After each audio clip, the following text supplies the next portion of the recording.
하나님 나라의 비밀, 하나님 나라의 비밀이라는 제목을 가지고 우리 함께 말씀 나누도록 하겠습니다.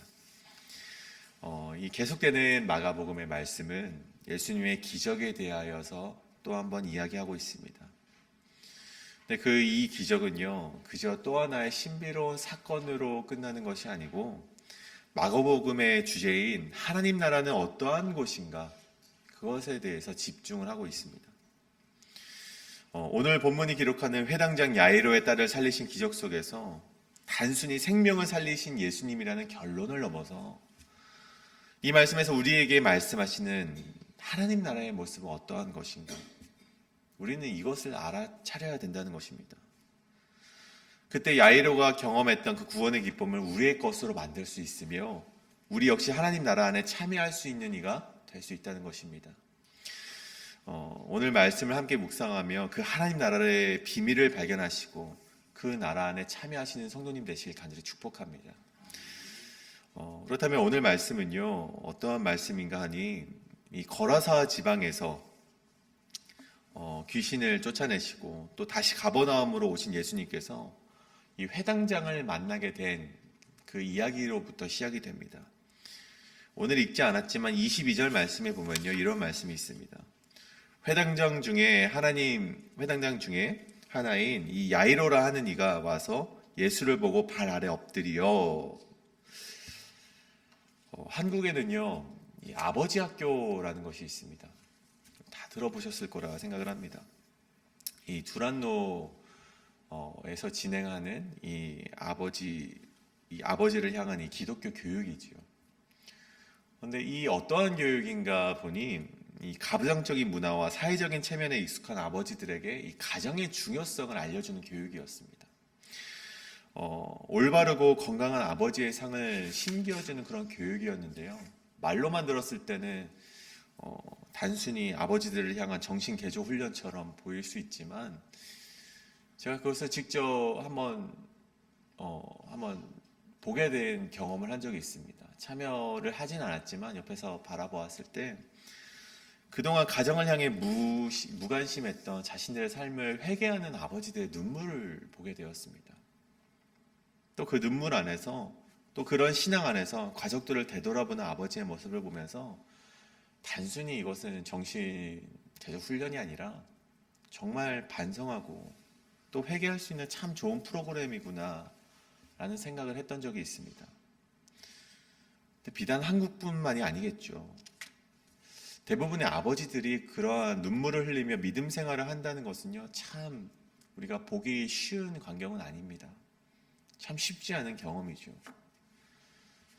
보통 이 자리에 나온 분들이 우리 권사님들과 집사님들, 여자 집사님들이 대다수이듯이 어머니들의 눈물 어린 기도는 우리가 익숙해도 아버지들의 눈물 어린 기도는 좀처럼 보기 힘든 일이기 때문입니다. 오늘 마주한 본문 역시 그런 것이죠. 좀처럼 보기 힘든 이야기입니다. 예수께 무릎을 꿇고 엎드려서 간청하는 자가 다름이 아니라 한 가정의 아버지이고 또 사회적으로는 명망 높은 회당장이었기 때문입니다. 유대인이 예배를 드리는 장소에 있는 이 회당은요, 보통 10명 정도의 그 회당을 관리하는 관리하는 사람들이 있다고 합니다. 그 가운데 회당장은요, 이 사람들과 함께 예배에 대한 전반을 책임지고 또 관리하는 총책임자이자 또 종교 지도자였습니다. 그런 그가 자신의 딸을 위해 예수님 앞에 엎드렸다는 것입니다. 그래서 이 엎드림이라는 것은요, 그저 예수님 앞에 와서 예수님 살려주세요라는 것 그 이상의 의미를 가진다는 것입니다.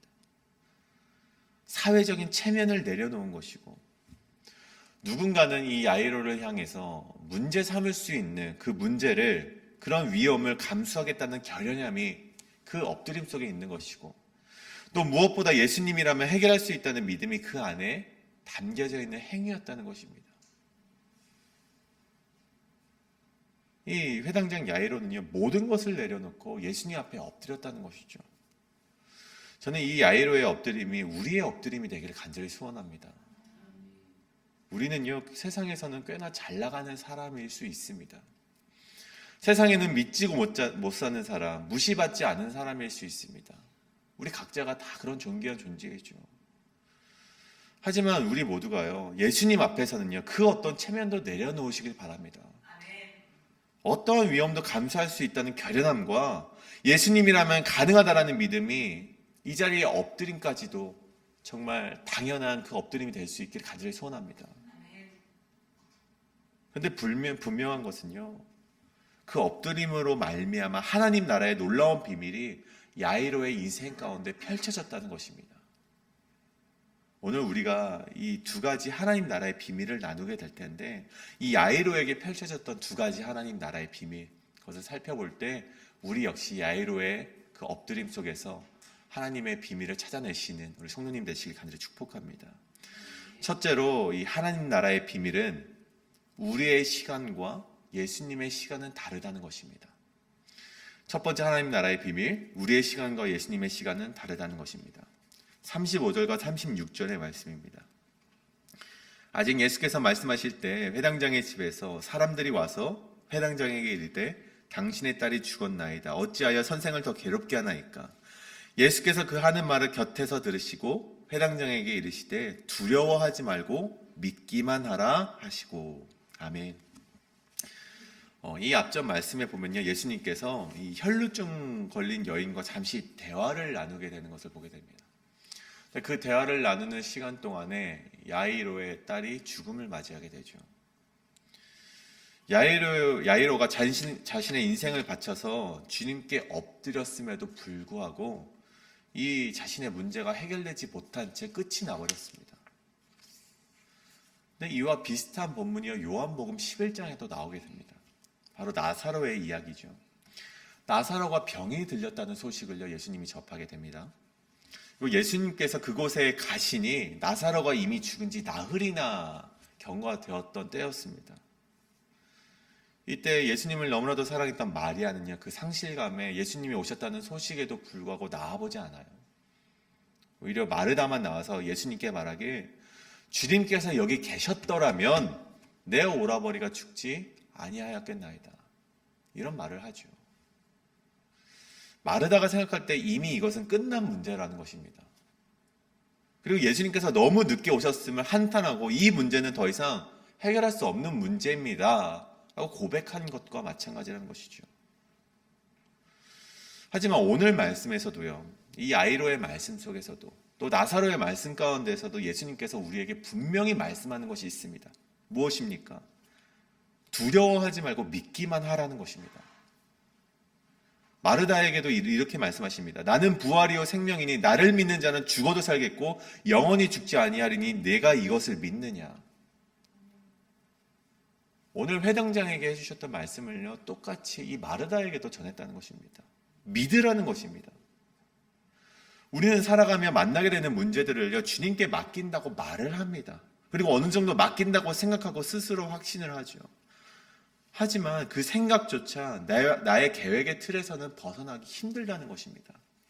이때는 하나님께서 도와주셔야 되는데, 지금 안 도와주시면 안 되는데, 주님 지금이 마지노선입니다. 지금을 넘어서면요 이 문제 해결할 수 없습니다. 지금 도와주셔야 됩니다. 그렇게 내가 생각한 때에 주님께서 도와주지 않으시면요, 주님의 능력을 넘어 주님의 존재를 의심하기도 하고 주님을 원망하는 것이 인간이라는 것입니다. 내가 생각한 최적의 때에 도와주지 않으셨다는 그 이유 하나만으로 우리는 하나님을 원망하고 하나님의 존재 자체를 부정하며 살아가는 죄인이라는 것이죠. 그런데 우리가 신앙생활을 할 때 반드시 기억해야 되는 진리가 있다는 것입니다. 반드시 우리가 기억해야 되는 하나님 나라의 비밀은요, 우리의 때는 예수님의 때와 다르다는 것입니다. 우리의 때는 언제입니까? 딸이 죽기 전 예수님이 오셔서 치료하실 수 있는 때가 우리의 때입니다. 나사로가 죽기 전 예수님이 오셔서 치료할 수 있는 때가 우리가 생각하는 때입니다. 문제가 더 나빠지기 전에 어느 정도 해결할 수 있는 것처럼 보일 때가 바로 우리의 시간, 우리의 때입니다. 하지만 예수님의 시간, 예수님의 때는 언제입니까? 딸이 죽고 난 이후입니다. 나사로가 죽고 난 후, 그때가 바로 예수님의 시간입니다. 문제가 발생을 하고 도저히 손을 쓸 수 없는 것처럼 보일 때가 바로 예수님이 일하시는 때라는 사실입니다. 우리가 신앙생활을 하다 보면요, 굉장히 빈번하게 우리의 때와 이 주님의 때가 차이가 있음을 경험하게 됩니다. 언제나 우리의 시간의 틈은요, 이 시간의 틈은 존재하는 것을 우리가 신앙생활을 하면서 굉장히 자주 만나게 되죠. 그렇다면 이 차이를요, 우리의 때와 주님의 때가 이렇게 차이가 나는데 이 차이를 우리가 어떻게 메꾸어야 될까요? 나의 시간과 예수님의 시간이 다를 때 어떻게 우리가 이 간극을요, 이 차이를 어떻게 채워 넣어야 될까요? 그것이 바로 믿음이라는 것입니다. 우리의 시간과 예수님의 시간의 차이가 있을 때 그 차이를 기다리면서 주님의 때를 기다리는 것이 바로 믿음이라는 것입니다. 내가 맞는 것 같지만 나보다 더 옳은 분, 늘 나에게 선한 것을 주시는 주님의 때를 기다리는 것, 그 차이를 인내하는 것이 바로 믿음이라는 것입니다. 하나님 나라는요, 이 믿음으로 인내하는 자에게 주어진다는 것을 기억하시길 간절히 소망합니다. 이것이 첫 번째 하나님 나라의 비밀, 우리의 시간과 예수님의 시간은 다르다는 것입니다.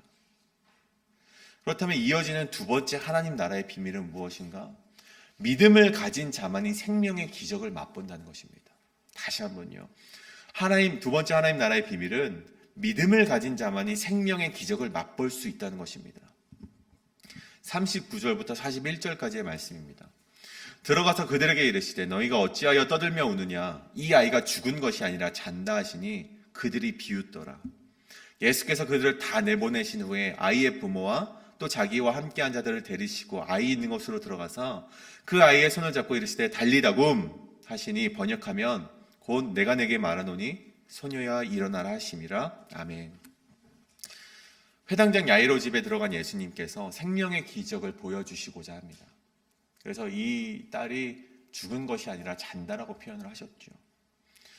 하지만 그 집에 있었던 자들이요, 40절 말씀을 보시면 비웃었다라고 기록이 되어 있습니다. 이 비웃더라라는 말이 헬라어 카테게론인데 미완료 시제로 사용이 됩니다.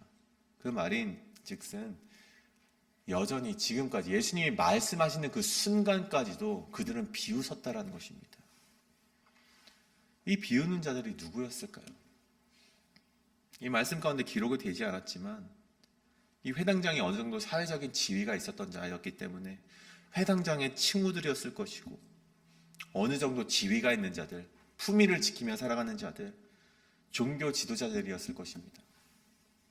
근데 그 자들이 예수님의 말씀을 듣고 어떻게 합니까? 비웃었다는 것입니다.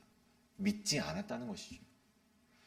예수님이 저 생명을 살리겠다라는 그런 다짐 속에서, 그런 선포 속에서 저들은 비웃었다는 것입니다. 그리고 그 후에 예수님께서 그 기적을 베푸시는데 저는 이 말씀을 묵상하면서 생각하길 예수님께서 저들 앞에서 보란듯이 기적을 보이시며 저들이 저 웃는 입을 다물게 될 텐데, 저 조롱하는 자들을 벙어리로 만들게 할 수 있을 텐데, 저 비웃음의 대가를 치르게 할 수 있을 텐데 라고 묵상을 했습니다. 그런데 예수님은 그러지 않으려 하셨다는 것이죠. 예수님은요, 오늘 말씀에 기록되길 예수님께서 그들을 다 내보내신 후에 아이의 부모와 자기와 함께한 자들을 데리고 아이 있는 곳으로 들어가셨다라고 합니다. 여기서 우리는 두 번째 하나님 나라의 비밀을 발견할 수가 있습니다. 예수님께서는요, 저들을 함께 믿지 못하는 자들, 예수님을 비웃는 자들과 함께 그 생명의 기적을 맛볼 수 있는 곳에 들어가지 않으셨다는 것입니다. 여기서 내보내시다라는 단어가 있습니다.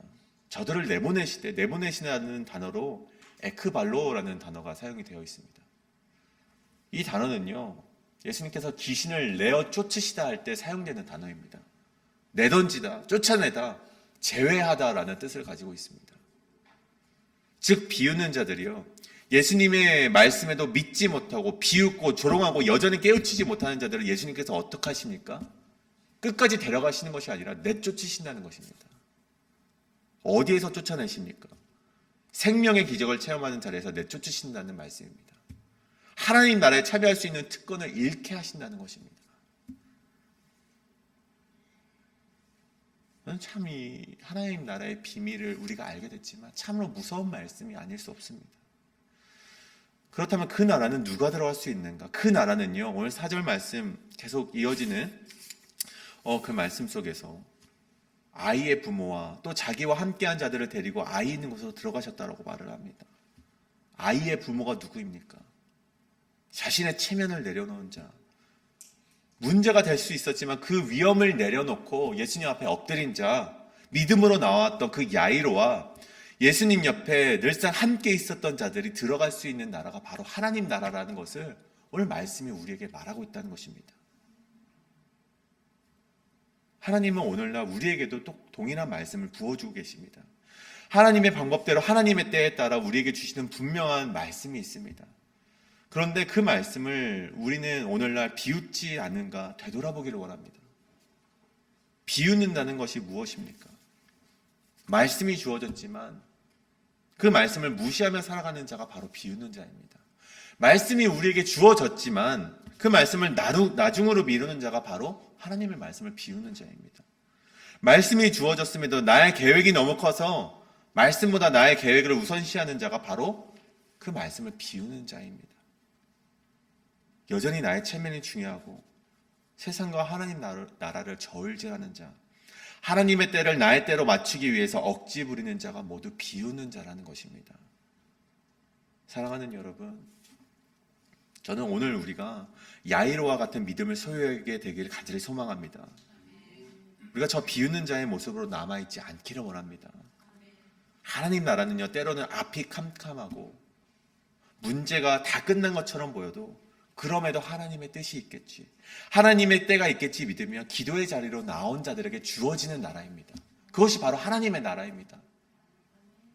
열심히 기도했지만 문제가 엎어지셨습니까?